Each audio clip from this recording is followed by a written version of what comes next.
Ühesõnaga, või siis mitme. Võid vaikselt küsimusi hakata küsima. Aga esimest küsimust ma tean juba ja ma vastan ka kohe. Kus mu hammas on?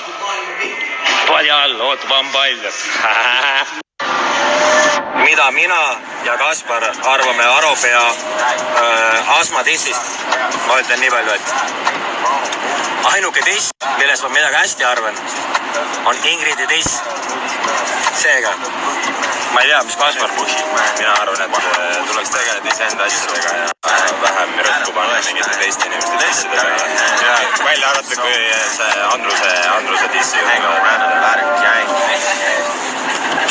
tissid. Lisaks veel Aropea astmatissile.